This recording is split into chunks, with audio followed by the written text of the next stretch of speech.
Hi ನಮಸ್ತೆ ಎಲ್ರಿಗೂ welcome back to my channel. ಇವತ್ತು ಮಾಡೋಣ ಹಾಗಲಕಾಯಿ ಪಲ್ಯ ಮತ್ತು ಅಕ್ಕಿ ರೊಟ್ಟಿ. ಬನ್ನಿ ನೋಡೋಣ ಹೇಗೆ ಮಾಡೋದು ಅಂತ.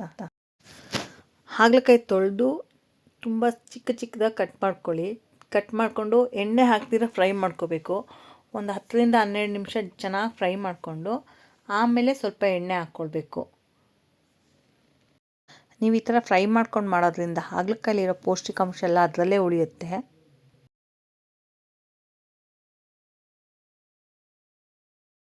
ನೋಡಿ, ಒಂದು ಸ್ವಲ್ಪ ಫ್ರೈ ಆಗಿದೆ.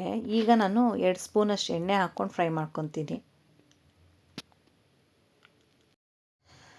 ಎಣ್ಣೆ ಹಾಕಿದ್ಮೇಲೆ ಒಂದು 5 ನಿಮಿಷ ಫ್ರೈ ಮಾಡಿಕೊಂಡು ಅದೆಲ್ಲ ನೋಡಿ ಹಿಂಗಾದ್ಮೇಲೆ ಫ್ರೈ ಆಗಿದೆ. ಈಗ ಎಲ್ಲ ತೆಗೆದು ಬೇರೆ ಸಪ್ರೇಟಾಗಿ ಇಟ್ಕೊಳ್ಳಿ. ಒಗ್ಗರಣೆ ಮಾಡ್ಕೊಳ್ಳೋಣ. ಒಗ್ಗರಣೆಗೆ ಬೇಕಾಗಿರೋಷ್ಟು ಎಣ್ಣೆ ಹಾಕ್ಕೊಳ್ಳೋಣ. ಎಣ್ಣೆ ಕಾಯ್ದ್ಮೇಲೆ ಸಾಸಿವೆ.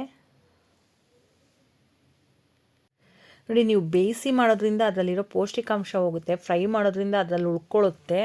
ಅದಕ್ಕೆ ಈ ಥರ ಒಂದು ಸಲ ಟ್ರೈ ಮಾಡಿ. ತುಂಬ ಟೇಸ್ಟಿಯಾಗಿರುತ್ತೆ ಮತ್ತು ಹೆಲ್ದಿ. ಇದು ಹಾಗಲಕಾಯಿ ಪಲ್ಯ ಚಿಕ್ಕ ಮಕ್ಕಳು ಸಹ ಇಷ್ಟಪಡ್ತಾರೆ. ಸಾಸಿವೆ ಸಿಡಿದಿದೆ. ಈರುಳ್ಳಿ ಹಾಕ್ಕೊಳ್ಳೋಣ. ಈರುಳ್ಳಿ, ಕರ್ಬೇವಿನ ಸೊಪ್ಪು ಒಂದು 2 ನಿಮಿಷ ಬೇಯಕ್ಕೆ ಬಿಡೋಣ. ಹಾಕ್ಬಿಟ್ಟು ನೀವು ನೋಡೋರು ದಯವಿಟ್ಟು ಕಮೆಂಟ್ ಮಾಡಿ ಹೇಗಿತ್ತು ನೀವು ಮಾಡಿ ಅಂತ. ಮತ್ತು ಹೊಸ ಅಡುಗೆ ಏನಾದ್ರು ಟ್ರೈ ಮಾಡಬೇಕಾ ಅದಕ್ಕೂ ಕಮೆಂಟ್ ಮಾಡಿ. ಇಲ್ಲ ನನ್ನಲ್ಲಿ ಏನಾದ್ರು ಚೇಂಜಸ್ ನಿಮಗೆ ರೀಚ್ ಆಗ್ತಾ ಇದೆಯಾ ವಿಡಿಯೋ ಅನ್ನೋದ್ರಲ್ಲೂ ಏನಾದ್ರು ಚೇಂಜಸ್ ಮಾಡ್ಕೋಬೇಕಿದ್ರೆ ಅದಕ್ಕೂ ಕಮೆಂಟ್ ಮಾಡಿ. ನೋಡಿ, ಟೊಮೆಟೊ ಹಾಕ್ತಾಯಿದ್ದೀನಿ.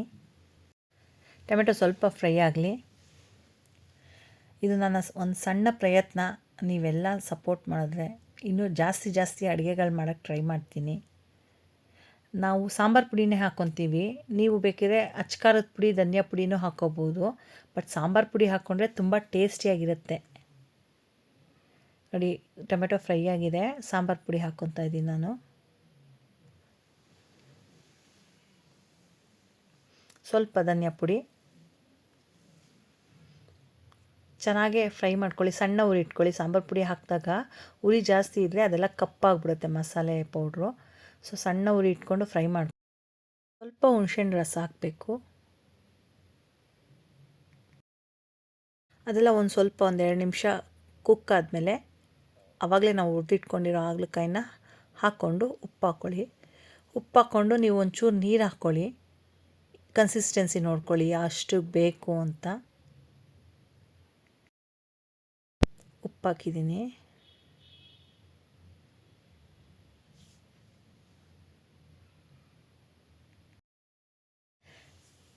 ನೀರು ಕನ್ಸಿಸ್ಟೆನ್ಸಿ ತಕ್ಕನಾಗಿ ಹಾಕ್ಕೊಳ್ಳಿ. ತುಂಬ ತೆಳು ಮಾಡ್ಕೋಬೇಡಿ, ಇದು ಗೊಜ್ಜು ಥರ ಬರುತ್ತೆ. ಸ್ವಲ್ಪ ಬೆಲ್ಲ ಹಾಕ್ಕೊಳ್ಳಿ.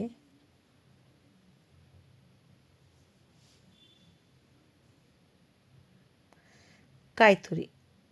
ಇನ್ನೇನು ಇಳಿಸ್ತೀರ ಅನ್ನೋವಾಗ ಕಾಯಿ ತುರಿ ಹಾಕ್ಕೊಂಡು 1-2 ನಿಮಿಷ ಕುಕ್ ಮಾಡಿಬಿಟ್ಟು ಇಳಿಸ್ಕೊಳ್ಳಿ.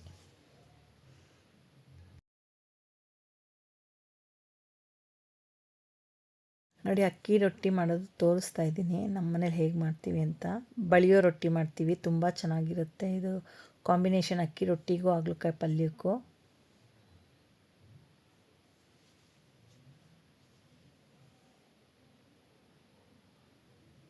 ಯಾರಿಗೆಲ್ಲ ಈ ರೆಸಿಪಿ ಇಷ್ಟ ಆಗಿದೆ ಲೈಕ್ ಮಾಡಿ, ಕಮೆಂಟ್ ಮಾಡಿ, ಶೇರ್ ಮಾಡಿ ಮತ್ತು ಸಬ್ಸ್ಕ್ರೈಬ್ ಮಾಡಿ. ಅಕ್ಕಿ ರೊಟ್ಟಿ ಜೊತೆ ಹಾಗಲಕಾಯಿ ಪಲ್ಯ ಸವಿಯಲು ಸಿದ್ಧ. ಒಂದು ಸಲ ಟ್ರೈ ಮಾಡಿ ಕಮೆಂಟ್ ಮಾಡಿ ಹೇಗಿತ್ತು ಅಂತ.